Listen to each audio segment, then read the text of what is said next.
Okay, I'm going to get us started on our very first virtual bus tour for the Rice County Area United Way. Welcome, everybody. We're so glad you're here today.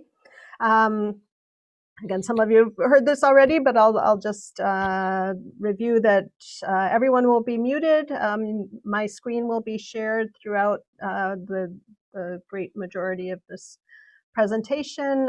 So just keep your mute on unless if you're a speaker and I recognize you, then go ahead and unmute. And then there will be an opportunity if audience members have questions or other speakers have questions for each other, you can put those in the chat and we'll get to them at the very end. For anyone who can stay, I'm certainly willing to stay and answer questions if there's interest in that, or just have the opportunity to ask your questions verbally at the very end. But we won't take the time to do that as we go through because we're going to be going at a good clip and we want to stay on schedule, get you out of here and be respectful of everyone's time. And so anyway, let's see if there's anything else. Okay, and this meeting is being recorded. We'll put it on our website. We'll make it, we'll send around the link to participants so that they can review that or share it as they wish. So that's great. All right. With that, I think I am going to start to share my screen. So, great. Okay, here we are. Let's get on board, and our driver, me, is going to just take a very brief couple minutes to talk about the United Way generally, and then we're going to jump into what I think everyone is really interested in, which is what all our amazing funded agencies do. It's just incredible. So as a quick overview of the United Way, the concept is a number of decades old. It's the idea is that we come together and people donate a little at a time, maybe monthly in payroll deduction or in whatever way makes sense for them. And when a lot of people do that, that adds up to the potential to have a really major impact on our community.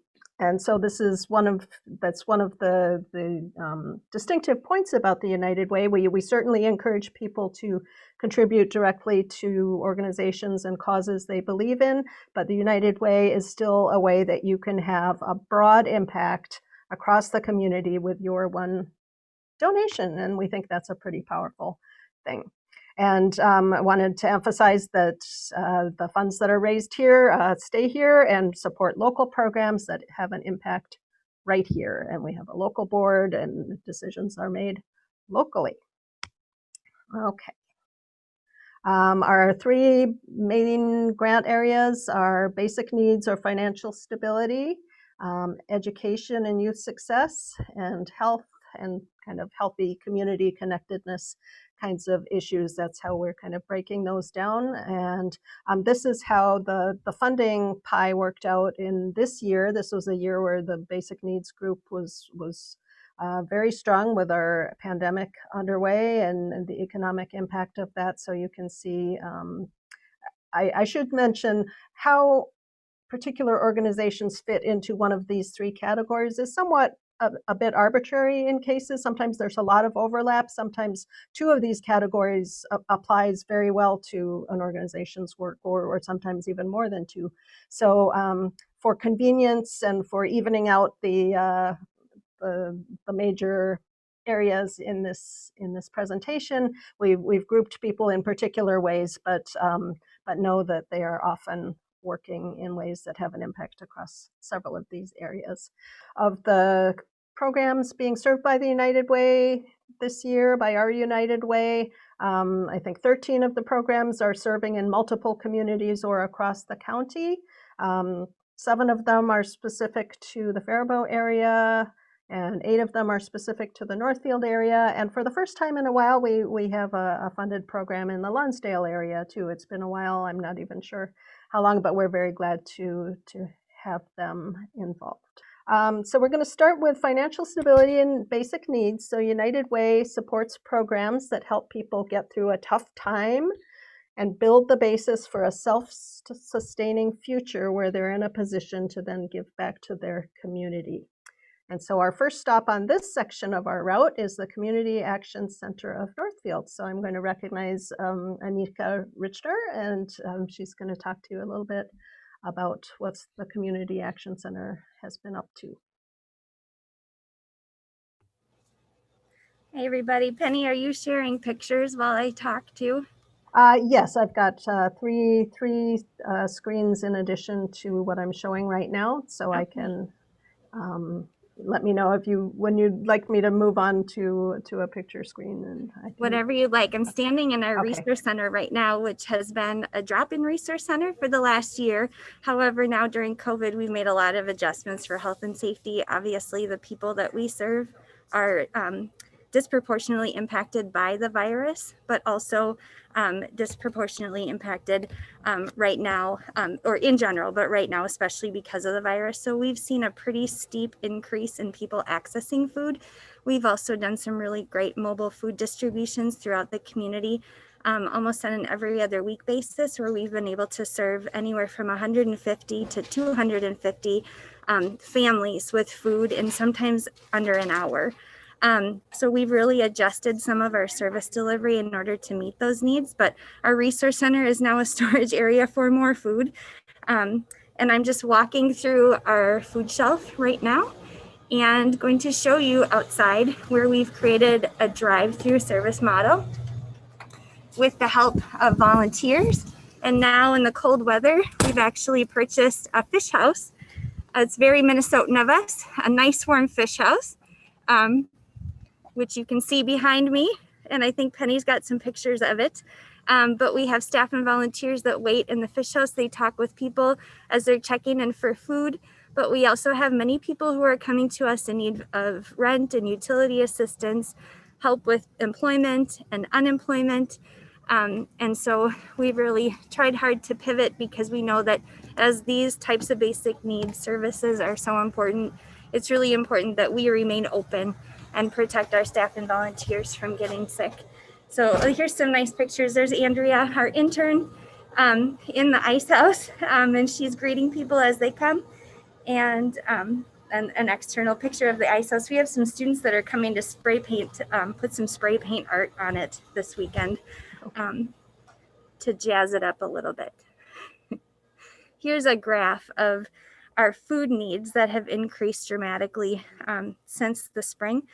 And so that dip that you see in April was true across the state of Minnesota for a number of reasons, including some stimulus dollars, eviction moratorium and things like that. But then we see this giant spike in the summer when we started doing those mass mobile food distributions, and the line just continues to rise. So we couldn't be more grateful for the support that we receive from our community and United Way. And I think my 90 seconds is probably well beyond. So thank you. Thank you, Anika. Okay, Faribault Adult Education. I'm going to talk about this briefly. We might think this would fall in the education category, but it's so important that adults who may not speak English well, who may not be able to read in perhaps any language, or need, to be able to get the skills they need to pass a driving test and things like this. This is critical to financial stability. And our funding has helped with some of the transportation costs for students who can't yet get their, license, don't have stable transportation to get to these classes, and has really helped them reduce absenteeism and complete their courses sooner.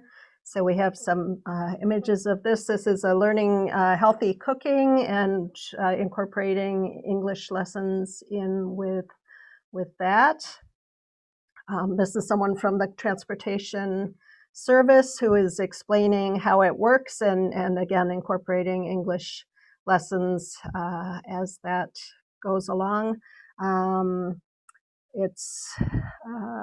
think it's just such a critical piece of getting people on the path to being self-sustaining. So, all right, now we have Rice County Habitat for Humanity. All right, so again, the funding here has been to help pay for credit reports, so people don't just walk into Habitat for Humanity and get given a house. By no means is that true. Even when they are accepted, they are not given a house. They need to qualify for a loan that they can afford. And so part of that process of becoming eligible to be a Habitat family is getting your financial house in order, and sometimes that can take quite a while. And we feel that this is a very worthwhile way we can invest in this process. This is the Hersey family.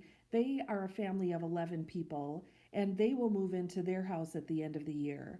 This is the progress, the middle of October. This is the Rindall family, and we're so excited to build this fully handicap accessible slab on grade home for Brooke and her two sons. Much of this work this year was completed by our AmeriCorps volunteers, and we're grateful for their support. And we had a fourth family served. We got a house back from a previous Habitat partner family and sold it to Alyssa Osman and her 3 kids. We even had a chance to appreciate our volunteers through our drive-through volunteer appreciation event with mini donuts and all. We're looking forward to 2021 and our faith build, where we will be building this quad, 4 units attached, in the southern part of Northfield. We ask that you help us prepare for our faith build by participating in our 365 days of prayer.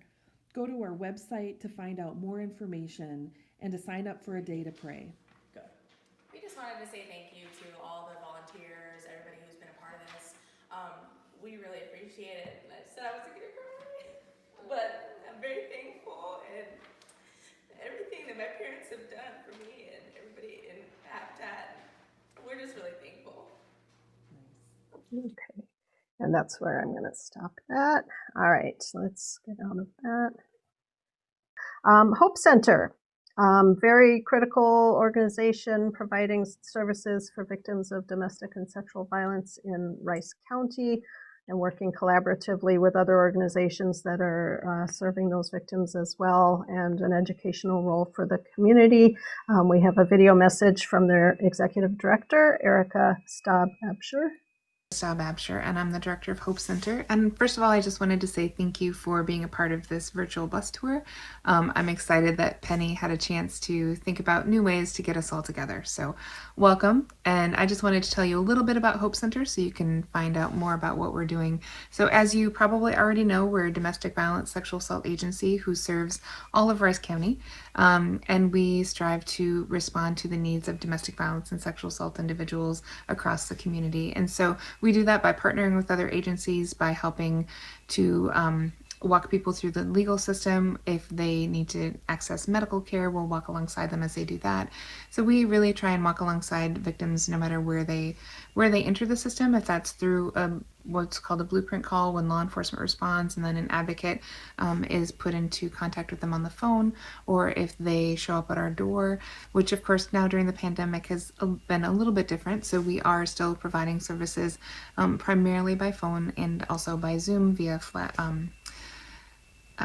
some online ways of connecting. So we're adjusting just like everybody else is, but we are seeing that our numbers are really increasing, doubling and tripling, which nobody is surprised by at this point in time.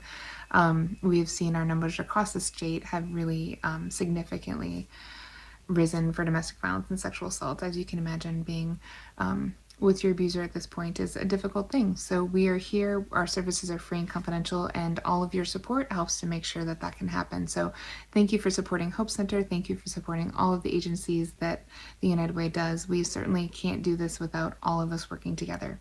So thank you, and we hope to see you really in person soon.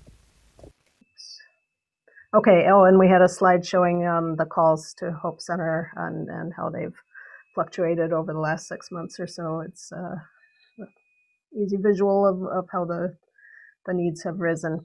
KCQ Inc. is a private nonprofit rehabilitation program that provides employment supports for people living with disabilities in Rice County and multiple communities, helping them maintain employment to provide income and the opportunity to feel included in and contribute to the community where they live. We don't have photos for privacy reasons there, but this is a population that is certainly often somewhat underserved, and we're pleased to have this partnership with KCQ. Neighbors United is a newer group working mainly in Northfield, working with the most vulnerable in Rice County. They received a United Way funding for a financial inclusion project that, again, as I spoke of earlier, helps people learn strategies to promote their financial well-being. They're doing a lot of different things, very grassroots, a lot of volunteer initiatives there, and we think that they're filling a really important need in this community. I'm actually going to skip the video I have here. It wasn't directly on point. It was about housing patterns, and I think we'll just, in the interest of time, move along. But I encourage any of you interested in Neighbors United to look them up. Northfield Union of Youth, I believe we have couple people here from Northfield Union of Youth, and I will ask Emily and Alec, if it's Alec with her, to unmute and go ahead and speak. All right. So to start, between the months of January and September, we had 342 youth come a total of around 6,000 times.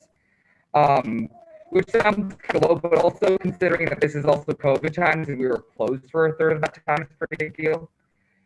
And it's a really important place for a lot of youth. I know a big reason that I go is because it's become like a second home to me, because there was a long time where things were really tough and the Key was a place to go. Alec and I'm Haley. We're Key presidents. The Key is open 365 days a year, from 3 to 10.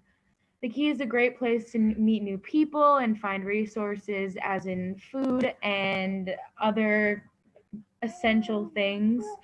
And having adults around who genuinely care is also a big thing that the Key focuses on. Yeah. And so one really helpful thing, because we've had adults that care, is that we were able to do really cool things like start the Wallflower Project, which is a host home model that we have for youth who are housing insecure in the Northfield area. And so we've had 12 youth, a total of 15 times stay in host homes, and we've helped even more through hotels and other emergency short-term shelters.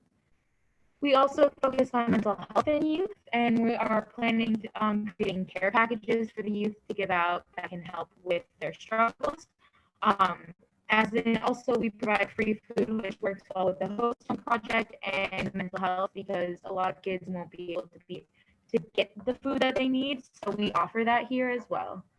We also offer free Wi-Fi and opportunities for academic help for those who are still in school. And yeah. So all the programming is youth-led and youth-informed. So we work hard in our youth center that's based in downtown Northfield, but we also work very hard outside of our youth center to get everything we need to young people through supportive and caring adults in safe locations. And we really do this through the help and support of people with grants and community donations. And we really want to make sure that we share that we're so grateful to the United Way and to people who support and fund the United Way, because that's really one of the pieces that helps give us our ability to give voice and power and uplift young people in our community, to make sure that everyone throughout the community has equal access, not just those who are in power. Thank you guys so much. Thank you. Thank you very much. Okay, I'm going to go on to Ruth's house now, and we have their director, Suzanne Fox, with us. And so I'll ask Suzanne to unmute herself. Hello, everyone. Thank you very much, Penny. So Ruth's House is an emergency and transitional shelter for women and children, and we're located in Rice County.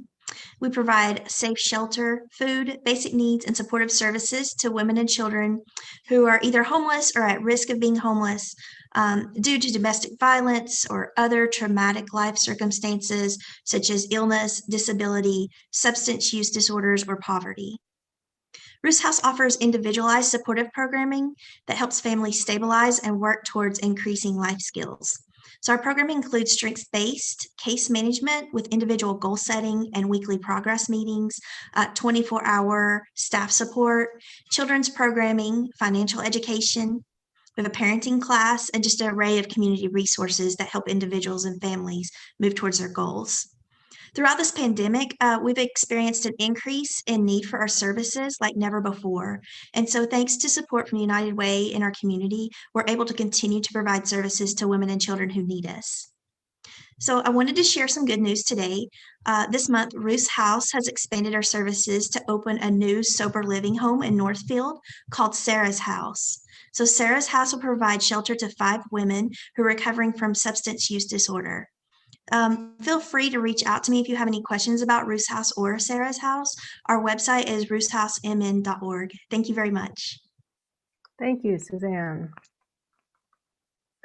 Okay, Society of St. Vincent de Paul is perhaps the most analogous organization in Faribault to what you heard from the Community Action Center in Northfield. They are a volunteer-run organization, is a major distinction, providing free food and clothing and other essentials and assistance to people in the Faribault area. They have seen huge increases in demands for food and for other services in this very difficult time, as well as you can imagine.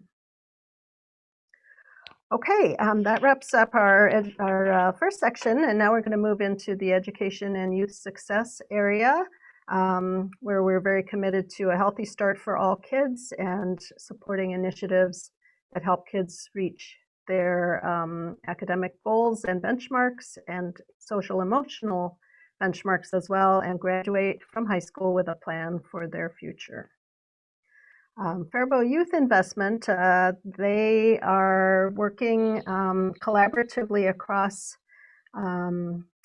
Faribault. They've diverted their a lot of their time and effort to actually helping with food access efforts in Faribault during the pandemic. Let's see.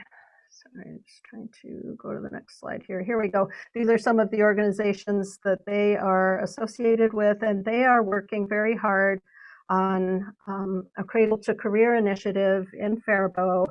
That again, if you're familiar with that, we have Northfield Promise in Northfield, and this is very much along the same lines, trying to get full buy-in across the community to agree on benchmarks that all concerned organizations and institutions will help get kids ready for kindergarten, reading in those early grades when it's so essential to be learning to read, so that later on you can read to learn, that you master the appropriate skills in math that are essential for going on to high school success, and that people are prepared for their employment track or their post-secondary enrollment track, whatever is right for them. And when the pandemic is through, I know that they will be shifting back to focus on this. It's a bit on hold at the moment, but I think that holds great promise for the Faribault area.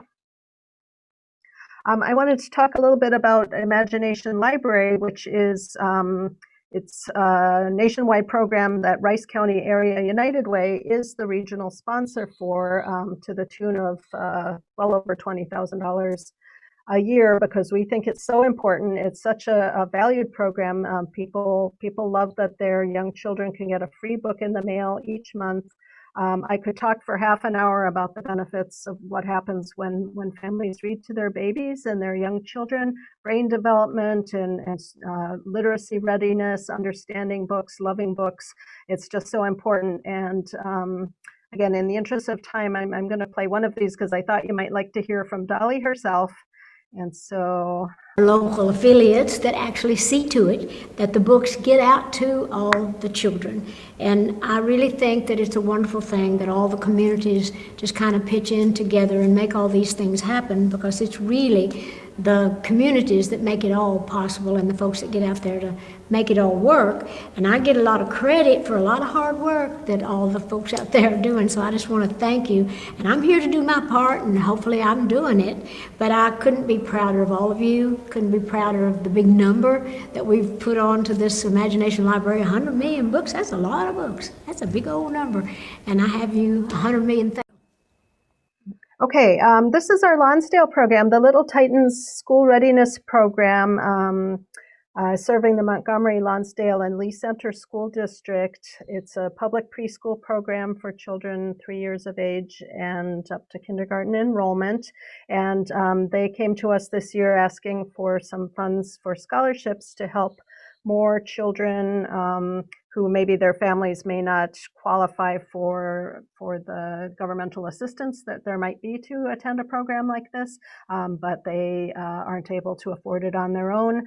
I think we've pivoted over the years from thinking that preschool is sort of a luxury, a nice to have, and we're really seeing the impact it has on all future school success. And so for as many kids as possible, we're trying to help them get access to early childhood programs. And we're glad, as I said before, to have them in the fold. And I have a couple of pictures here. This is explaining fire safety to the kids, I understand. And this is putting together a menu and a pizza. So lots of little skills being worked on there, and cute photos to share. Okay, Minnesota Reading Corps manages the reading. Well, sorry, I'm blanking out the reading fellows in local schools, and I believe we have Maggie Jacoby with us, who will speak a little bit about that.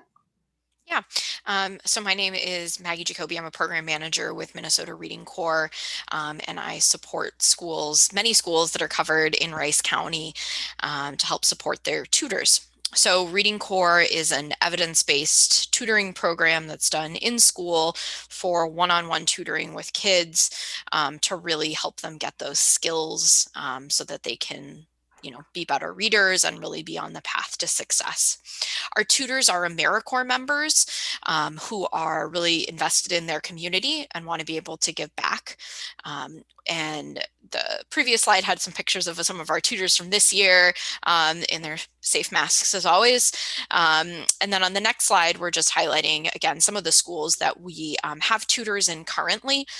So all 3 elementary schools in Northfield. We also have schools in Faribault, Lonsdale. We also have an open position at Nurse Strand. So again, still looking for someone who could start in January if they want to tutor at Nurse Strand.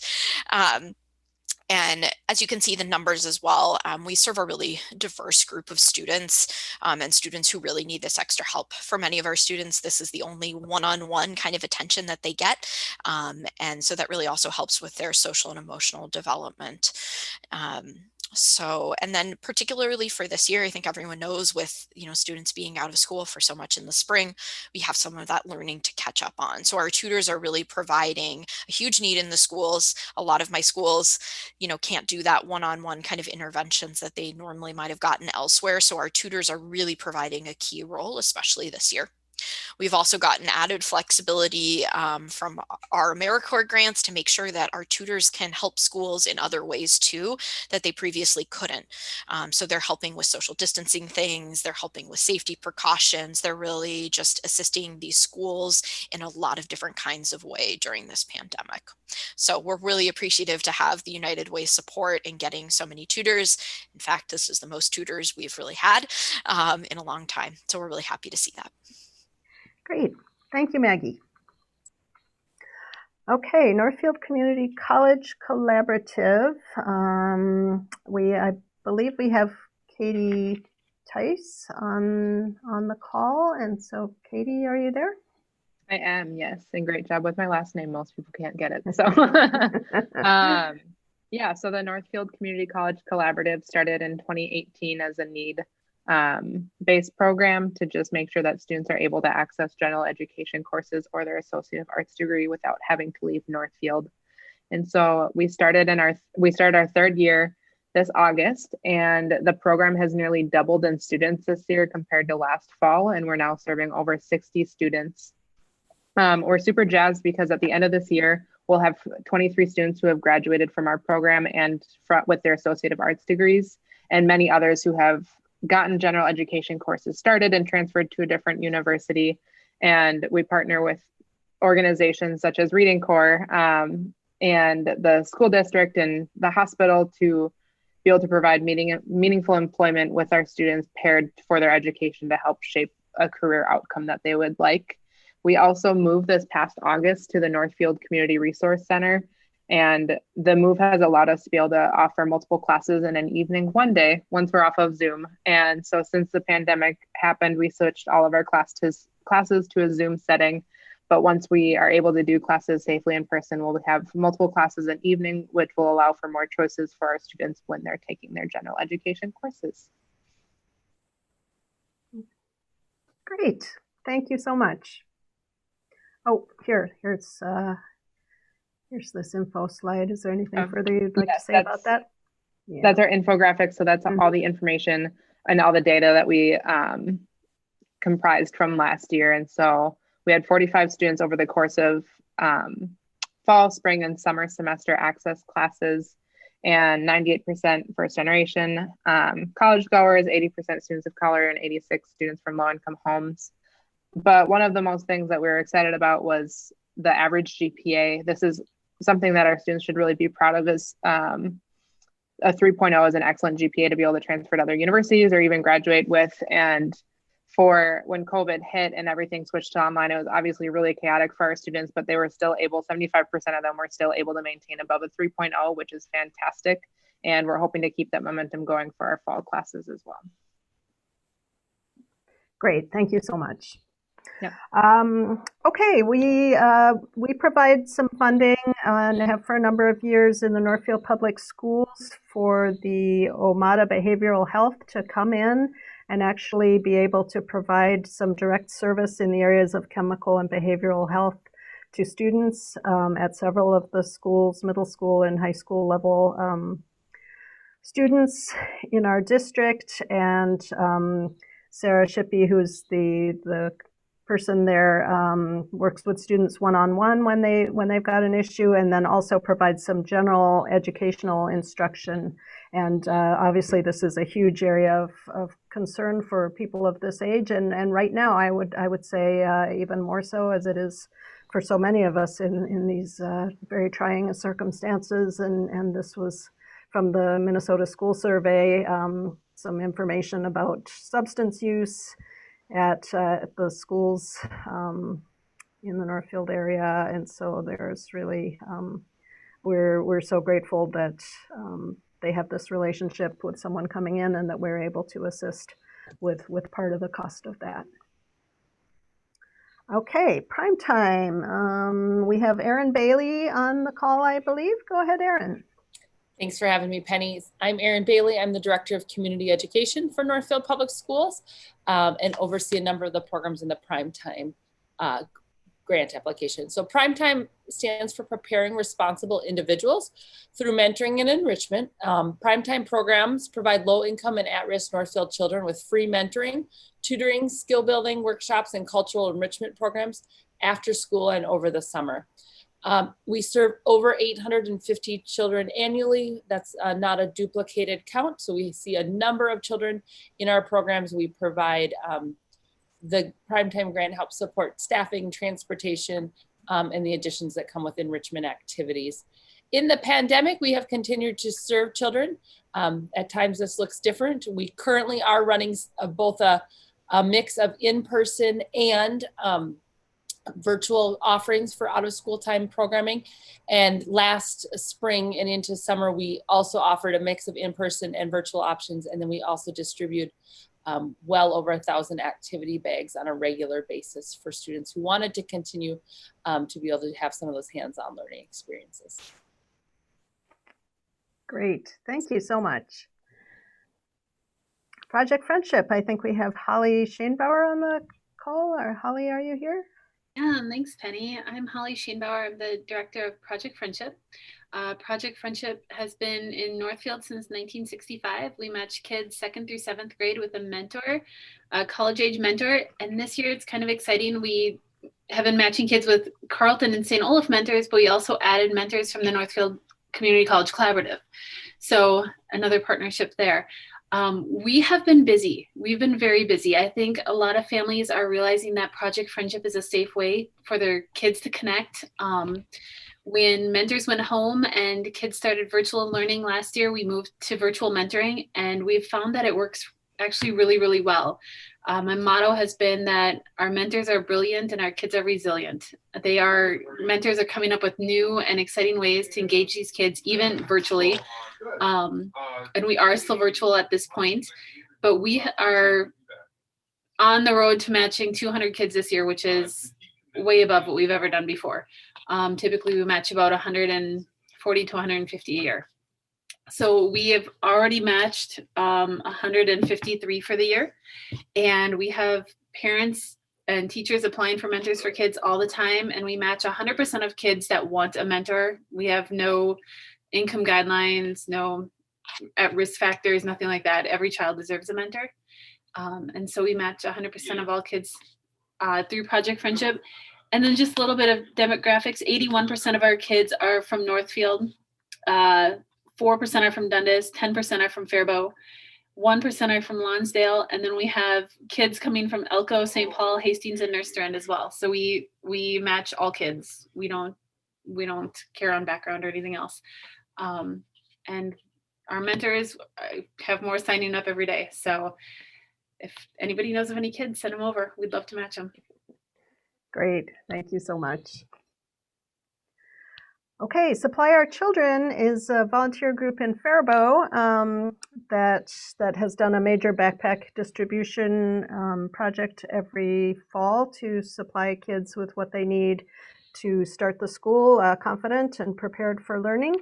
This year, they made the difficult decision to cancel that. However, the funding that we had supplied was still going out to the kids in the form of earbuds that were purchased and distributed to them through the schools. And obviously, with the remote learning and people being on their devices so much, those earbuds are especially helpful this year, we think. So here's some photos of previous years. The delight kids have in getting to pick their own backpack. And I know we have a similar program through the Community Action Center here in Northfield, but I think it's a wonderful, wonderful endeavor.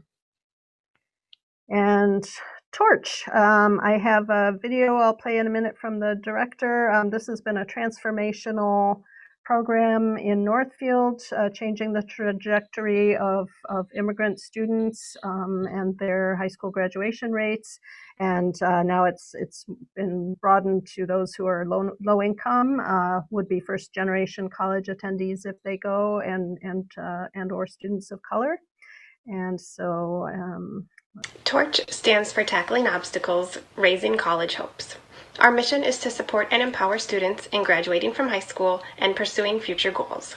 We start as early as 6th grade and partner with students from low-income families, students of color, and those who will be first-generation college goers.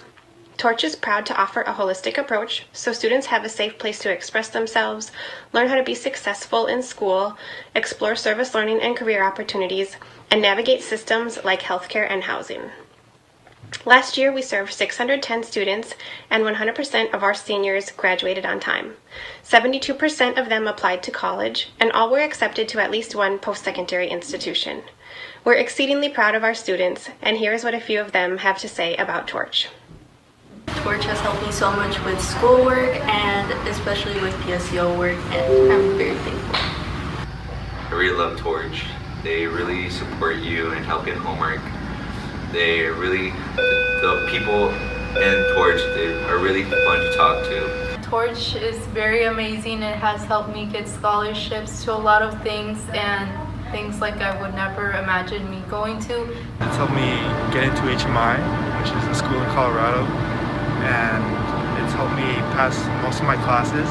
Torch has helped me with PSEO, schoolwork, and my emotional health. Thank you. Okay, And that brings us, hopefully you're seeing this proper screen now. Now we're on our access to health and a healthy community. I think we recognize more and more how important it is for people to be connected, to not be isolated and marginalized. There's our physical health, and there's our emotional and social well-being, and these things are all linked and very important. So this is a key interest of ours. Community Cafe is an organization providing traditionally a free hot meal once a week in Faribault at the Guild House of the Cathedral of Our Merciful Savior. Currently packing for takeout, and they've initiated meal delivery. They've had a large increase in requests for their services, as well as all these food access and basic needs kinds of organizations. We put them in the health category here because it's food and it's socialization, and these are so important to our health. And so they've pivoted to packing up food for delivery and for drive-through service. Exchange Club for Family Unity, we have Jim Barnes, who is the interim executive director there, and I'll invite Jim to speak to you.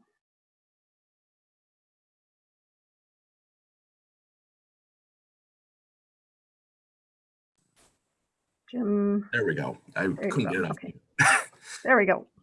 My name is Jim Barnes. I am the interim executive director for the Exchange Club Center for Family Unity, where it shouldn't hurt to be a child. Located in Owatonna, the center serves families and communities in 5 counties in southern Minnesota, including Rice County. Founded in 1984 by exchange clubs in our area, our mission is to educate and support families and communities in the prevention of child abuse. Despite COVID, we never shut down, but have shifted to an online approach where necessary, which has allowed us to help more people. Currently working with 25 families, our parent mentoring program, where volunteers work one-on-one with parents and caregivers at risk of neglecting or abusing their children, provide in-home hands-on instruction, guidance, and support. Our second and newest program is Parent Circles. Starting in March, the circles provide education and support to parents, grandparents, and other caregivers. In partnership with FamilyWise, these circles meet weekly in an online environment and have trained facilitators. Parent Circles allow people to meet and connect with others going through similar challenges. Currently, we have 3 open groups to meet most needs, with more coming soon. Both services are free to people in our community. Our final 2 programs are supervised visitation and safe exchange. With 2 locations in Owatonna, we have a safe and secure environment for anyone needing these services. We are open 7 days a week and are always looking for new clients and volunteers. We cannot reach our mission without the support of the Rice County United Way and those that support them. Thank you for all your support. Thank you. And Jim, I'm sorry, I seem to have dropped one of your slides there, so I'm sorry I didn't have that there for you. But thank you very much for being here with us today. Faribault Diversity Coalition, working to create an inclusive community where not only are all welcomed and respected, but people of different backgrounds can foster mutual understanding and connection. Again, so important for a healthy, connected community. Our funding has been going this year for their Welcome Center program that is working directly with resettlement agencies to assess the needs of newly arrived refugees and immigrants. They're also behind really great community events like the recent International Festival that took place in Central Park. I spent some time there 2 or 3 weekends ago.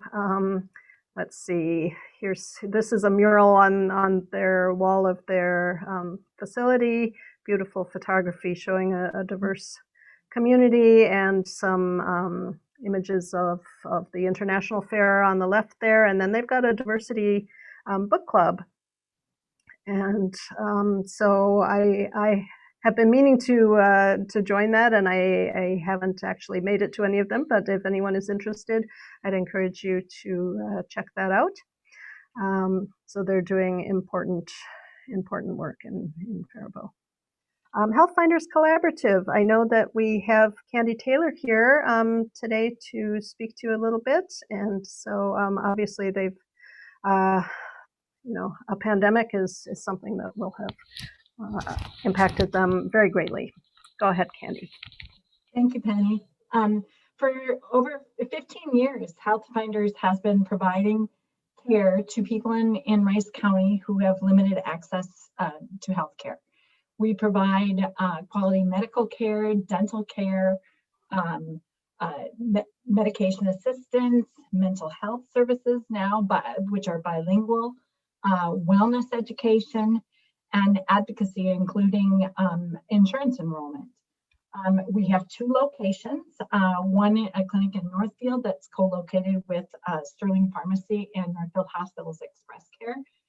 And then we just built, or we didn't build, but we have a new facility in Faribault that we purchased and renovated and just moved in the end of last year, and it was just starting to get, a great groove, and COVID hit. We had to cancel our gala and then pivot because we couldn't shut down. We never shut down, and in fact, we expanded services. We started doing COVID testing, and we still do COVID testing twice a week. We had recently started doing, it's called medication assisted treatment for opiate use disorder, and we have greatly expanded that program. And then our advocates flipped and helped people, connect to unemployment insurance and enroll in health insurance when they lost their jobs.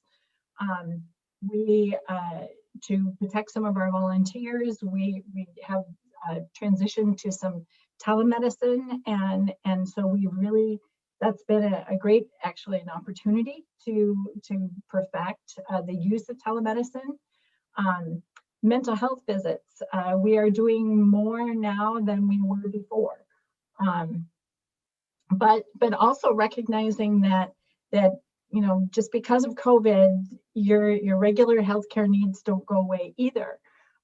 We've also been having screening events for women's cancer screening for breast and cervical cancer, and we've done flu shot clinics to make sure people are getting their flu shots.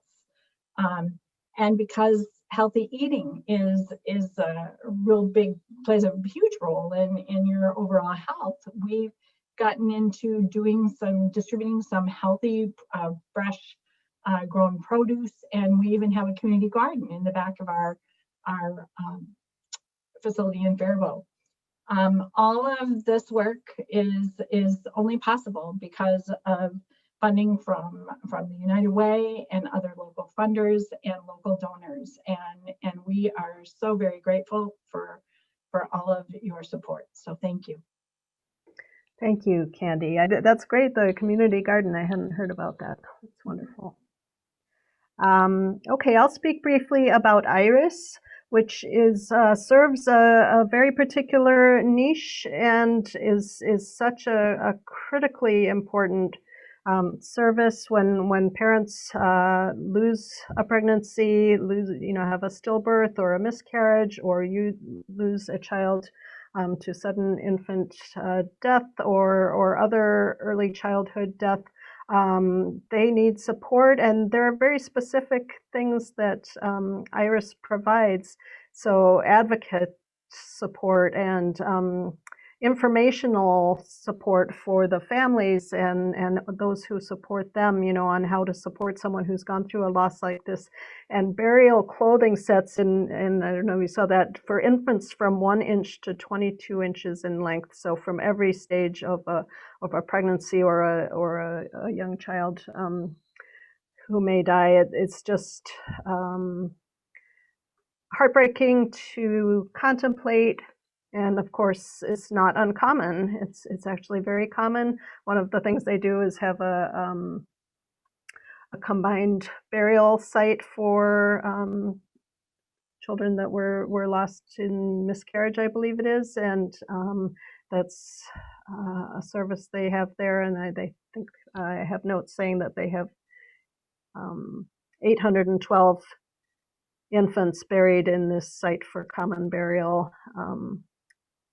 So, and they have events to support the moms that have gone through this, and they have very devoted volunteers, and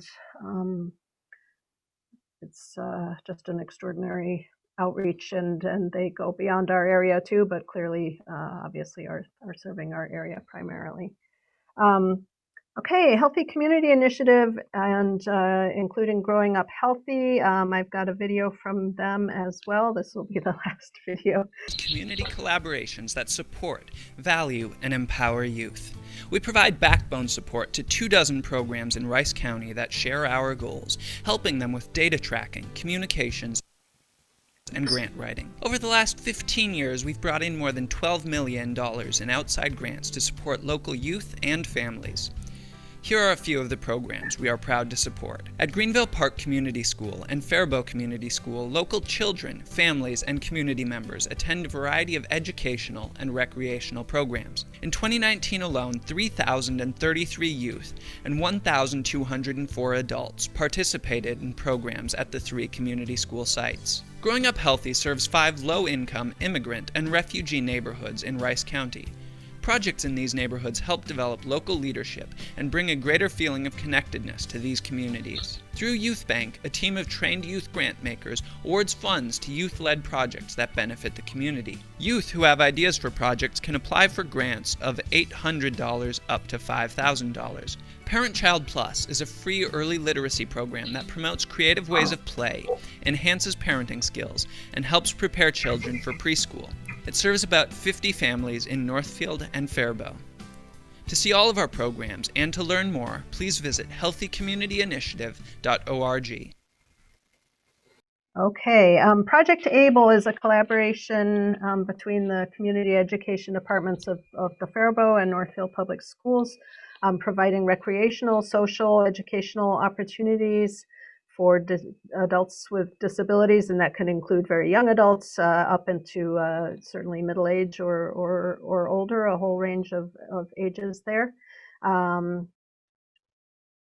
Here are a couple of photos from some of their popular things. So our funding just helps make it possible for people that are on maybe medical assistance and very, very limited income to be able to afford to engage in these opportunities.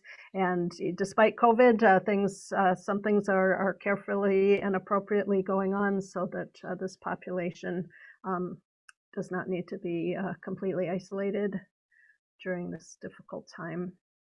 And then finally, we have a couple of programs serving the area that have congregate noon dining for SEMCAC senior dining, and I'll kind of talk together also about Three Rivers Community Action, which has home delivered meals and senior advocacy services. So all of these together are different ways of making sure that people who may have difficulty getting proper nutrition, get a meal delivered to them if they're homebound, if they're at risk of nursing home,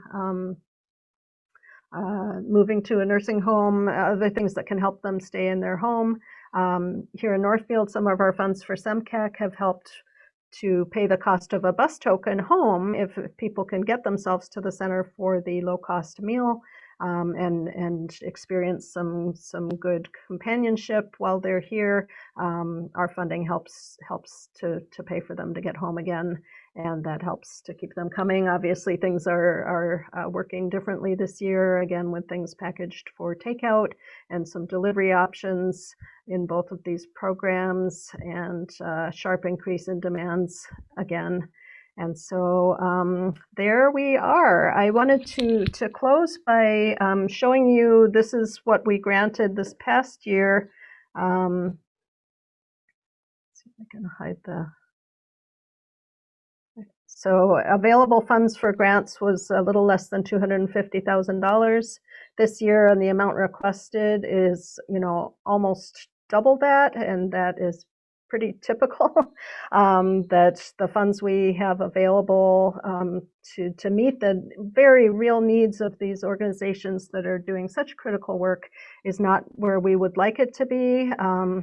And so we are confidently going out this year and saying this is a year where now more than ever, a gift to the United Way really does a world of good, and we encourage anyone who can to donate this year. We understand some people won't be able to, and so we're asking those who can to perhaps do a little more than they otherwise might have. And we are so grateful for all of our donors and for all of our partners who are doing this important work there, the boots on the ground, getting it done in our communities. And so I thank you for being here today.